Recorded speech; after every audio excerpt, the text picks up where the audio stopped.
کہ حضرت عیسیٰ علیہ السلام کو موت نہیں آئی. میرا سوال یہ ہے کہ اگر عیسیٰ علیہ السلام کو موت نہیں آئی تو ان کی جگہ کسی اور شخص کو مصلوب کرنے کی ضرورت کیا تھی؟ نمبر ایک. Thank you.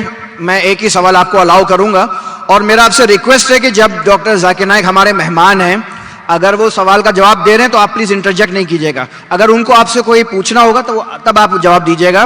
میری آپ سے ریکویسٹ ہے آپ انٹرجیکٹ نہیں کیجیے گا. At a time I will allow only one question. Thank you. بھائی صاحب کا سوال ہے، بھائی صاحب کا سوال ہے کہ عیسیٰ علیہ السلام کو جب موت نہیں ہوئی ان کے جگہ پہ کسی اور کو سولی پہ کیوں لٹکایا گیا تھا؟ قرآن مجید میں کہیں بھی نہیں لکھا ہے کہ عیسیٰ علیہ السلام کے جگہ پہ کسی اور کو لٹکایا گیا تھا. یہ آپ کا وہم ہے. قرآن میں لکھا ہے سورہ نساء میں سورہ نمبر 4 آیت نمبر 157. وہ کہتے ہیں یہود لوگ کہ ہم نے عیسیٰ علیہ السلام کا قتل کیا ہے. وما قتلوا وما صلبوا، نہ ان کا قتل کیا گیا نہ ان کو سولی پہ چڑھا گیا. ولکن شبیہ لہم، جو بھی اس سے ڈفر کرتے وہ غلط ہے. اللہ تعالیٰ صرف یہ کہہ رہے کہ نہ ان کا قتل کیا گیا نہ ان کو سولی پہ چڑھایا گیا. جو بھی اس سے اختلاف کرتے ولیکن شبیہ لہم، وہ غلط ہے. وما قتلوا یقینا، ان کو شورلی قتل نہیں. ابھی لوگ کہتے ہیں کہ ایکس ہوا، وائی ہوا، زی ہوا. قرآن کی آیت کلیئر ہے، کیا نہ ان کا قتل کیا گیا نہ ان کو سولی پہ چڑھا گیا. لیکن کچھ مفسرین گاسپل آف بارناباس پڑھتے ہیں. گاسپل آف بارناباس میں اس میں لکھا ہوا ہے کہ عیسیٰ علیہ السلام کے جگہ پہ جوڈاس کو سولی پہ چڑھا گیا تھا. ہو سکتا ہے اللہ عالم، ہو سکتا ہے نہیں بھی ہو سکتا ہے. قرآن میں نہیں لکھا ہے. تو جو لوگ اس کو اینالائز کرتے ہیں، جب اللہ نے کہا ہے کہ غلط ہے تو غلط ہے، میں کیوں میرا ٹائم ویسٹ کروں؟ کیا ہوا؟ اللہ نے صاف کہا گیا ہے وما قتلوہ وما صلبوہ، نہ ان کو قتل کیا گیا نہ ان کو سولی پہ چڑھا گیا. ولیکن شبیہ لہم، وہ الگ بات ہے کہ لوگ نے اپنی تحقیق میں یہ ہوا وہ ہوا. اللہ نے کہا نہیں کیا گیا، نہیں کیا. ان کے جگہ کس کو لگا یہ باقی آپ کو کرسچن کتابوں میں ملیں گے. اور کچھ مسلمان کہتے ہیں یہ ہو سکتا ہے، بٹ کوئی مسلمان کہتا ہے ہو سکتا ہے، مجھے کیا فرق پڑتا ہے؟ ہو سکتا ہے نہیں بھی ہو سکتا ہے. جب اللہ تعالیٰ بولتے ہیں ولیکن شبیہ لہم، جو ڈفر کرتا ہے تو کیوں مجھے تحقیق کر کے ملے گا کیا مجھے؟ تو قرآن میں نہیں لکھا ہے، یہ گاسپل آف بارناباس میں لکھا ہے، عیسائی کی کتابوں میں. اور کیونکہ گاسپل آف بارناباس میں کئی چیز قرآن سے ملتی ہے، اس کے اوپر لوگ نے کتاب لکھے. میں گاسپل آف بارناباس پڑھا ہوں، لیکن میں بولتا ہوں ٹائم مت ویسٹ کرو. کیوں؟ قرآن میں لکھا ہے سورہ بقرہ میں سورہ نمبر 2 آیت نمبر 110 وَقَالُوا لَن يَدْخُلُوا الْجَنَّةَ إِلَّا مَنْ كَانَ هُودًا أَوْ نَصَارَىٰ. وہ کہتے ہیں یہود و نصارہ آپ مسلمان جنت میں جائیں گے بھی نہیں. وَقَالُوا لَن يَدْخُلُوا الْجَنَّةَ إِلَّا مَنْ كَانَ هُودًا أَوْ نَصَارَىٰ. یہود و نصارہ بولتے تم مسلمان نماز پڑھو، حج کے لیے جاؤ، روزہ رکھو، زکوٰۃ دو، کبھی بھی جنت میں نہ جائیں گے. اللہ تعالیٰ فرماتے قرآن میں وَقَالُوا لَن يَدْخُلُوا الْجَنَّةَ إِلَّا مَنْ كَانَ هُودًا وَنَصَارَىٰ تِلْكَ أَمَانِيُّهُمْ. یہ بکواس ہے، بکواس. قُلْ هَاتُوا بُرْهَانَكُمْ، آپ کا ثبوت پیش کرو، برہان پیش کرو، ان کنتم صادقین، اگر آپ سچے ہیں. تو قرآن مجید میں اللہ تعالیٰ فرماتے ہیں یہ یہود اور نصارہ کہیں گے کہ آپ لوگ جنت میں جائیں گے ہی نہیں جب تک آپ یہود اور نصارہ نہ بنے.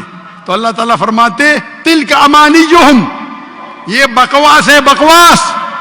کل کہو ہاتھو برہانکم، اپنا ثبوت پیش کرو، برہان پیش کرو، ان کنتم صادقین، اور اگر آپ سچے ہیں. تو کرسچن کہتے ہیں ہمارا برہان کیا ہے؟ My Bible says this, my Bible says that, my Bible says this, my Bible says that. تو میں کیا کروں؟ بائبل کو نکل لوں؟ اگر کوئی شناختی کارڈ دکھاتا ہے ہم چیک کرتے ہیں بھائی کیا لکھا ہے. کوئی گاسپل آف بارناباس بہت کم لوگ دکھاتے. اکثر کرسچن کہتے بائبل. تو میں گاسپل آف بارناباس کی اسٹڈی کروں گا تو پہلا بحث کرنے پڑے گا آپ کا برہان کیا ہے. عیسائی کہتے ہیں ہمارا برہان بائبل ہے، ناٹ گاسپل آف بارناباس. تو تحقیق کرنا اچھی بات ہے، کر سکتے پر فائدہ بہت کم ہے. جب میں ان کے بائبل سے ثابت کر سکتا ہوں کہ عیسیٰ علیہ السلام خدا نہیں ہے، عیسیٰ علیہ السلام کو سیڑھی پہ چڑھایا نہیں گیا تھا، تو میں گاسپل آف بارناباس پہ کیوں جاؤں؟ برابر نا؟ ارے بھائی، ارے سوال کمپلیٹ ہو گیا. سوال 2 میں میرا جواب بھی کمپلیٹ ہو گیا. آپ کو سوال مختصر کا کرنا چاہیے. میرا جواب کمپلیٹ ہوا پھر آپ بولتے میرا سوال کمپلیٹ نہیں ہو. آپ لائن کے پیچھے جاؤ، وقت ملے گا تو آپ پوچھ سکیں گے سوال. السلام علیکم ڈاکٹر ذاکر، میرا نام جریر حسین ہے اور بائی پروفیشن میں ٹیچنگ سے وابستہ ہوں، اور الحمدللہ میں مسلمان ہوں، لیکن سوال میرا ایتھیزم سے ریلیٹڈ ہے کہ ہم پلین پہ سفر کرتے ہیں اور حفاظت کی دعا پڑھتے ہیں، باوجود اس کے کبھی کبھی پلین کریش کر جاتا ہے اور پیسنجرز کی موت ہو جاتی ہے۔ اب ایک وہ شخص دوست میرا ایتھیسٹ جو خدا کے اوپر یقین نہیں رکھتا، وہ کہتا ہے کہ خدا کو پکارنے کا اور دعا مانگنے کا فائدہ، خدا ہوتا تو تمہیں بچا نہ لیتا۔ بھائی صاحب نے سوال کیا کہ ہم جب پلین میں سفر کرتے تو سفر کی دعا پڑھتے، اور کئی بار ایسا ہوتا ہے کہ پلین کریش ہو جاتا ہے تو آپ اللہ سے دعا کرتے اور دعا قبول نہیں ہوتی، اس کا فائدہ کیا دعا کا؟ میں کہتا ہوں کہ میں اگر اللہ سے دعا کرتا ہوں اور اللہ دعا قبول کرتا ہے تو میں کہتا ہوں الحمدللہ۔ اگر میری دعا کو اللہ قبول نہیں کرتا تو میں 10 گنا الحمدللہ کہتا ہوں۔ کیوں؟ میں 10 گنا اور خوش ہوں۔ کیوں؟ پہلا جو میں دعا کیا تھا وہ میرے طرف سے تھا، جو اللہ کی طرف سے آتا ہے وہ اور بہتر ہے۔ تو ہر مومن یہ کہتا ہے دعا کرو، قبول ہوا تو الحمدللہ، نہیں قبول ہوا تو ثم الحمدللہ۔ میں اس کی مثال دیتا ہوں۔ ایک شخص جا رہا تھا پلین پکڑنے کے لیے امریکہ، نیو یارک جانے کا تھا اس کو۔ اس کا ایک بزنس ڈیل تھا، اس ڈیل میں اس کو $1 بلین ملنے والے تھے۔ کتنا؟ $1 بلین۔ وہ جب جاتا ہے ایئرپورٹ کی طرف، ٹریفک ہوتی ہے، بہت شدید ٹریفک ہوتی ہے، اور ٹریفک کی وجہ سے پلین چھوٹ جاتی ہے۔ وہ کہتا ہے یہ میرے زندگی کا سب سے بدترین دن ہے، ٹریفک کی وجہ سے پلین مس کی، وہ میرا اپوائنٹمنٹ گیا، $1 بلین کا نقصان۔ وہ کہتا ہے یہ میرے زندگی کا سب سے بدترین دن ہے۔ ٹریفک رہتی، وہ ٹریفک کے ذریعے اپنے گھر کے طرف واپس موڑتا ہے گاڑی کو، پھر بھی ٹریفک رہتی، وہ ریڈیو آن کرتا ہے، اس میں سنتا ہے جس پلین میں وہ سفر کرنے والا ہوتا نیو یارک کو، وہ پلین کا کریش ہو جاتا ہے اور اس پلین کے سب لوگ مر جاتے۔ تو وہ سننے کے بعد کہتا ہے الحمدللہ یہ میرے دنیا کا سب سے بہترین دن ہے، کیا ٹریفک کی وجہ سے میری پلین چھوٹ گئی اور میری جان بچ گئی۔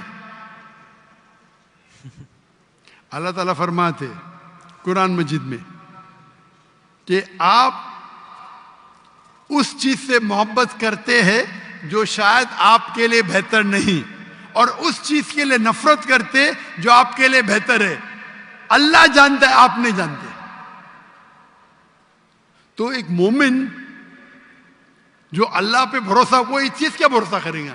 ایتھیسٹ تو جانتا ہی نہیں اللہ کیا ہے۔ تو مومن جو اللہ پہ بھروسہ کرتا ہے وہ اللہ پہ یقین رکھتا ہے۔